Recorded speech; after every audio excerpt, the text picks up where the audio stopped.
করে একটি নাতের রাসূল। হাজারো ব্যথা বেদনার পরে ফিরে আসনি তুমি আপন ঘরে।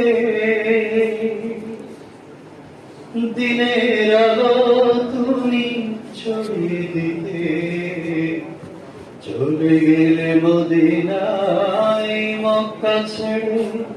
হে রাসূল তোমাকে ভুলি আমি কেমন করে। হে রাসূল তোমাকে ভুলি আমি কেমন করে। হাজারো ব্যথা বেদনার পরে ফিরে আসনি তুমি আপন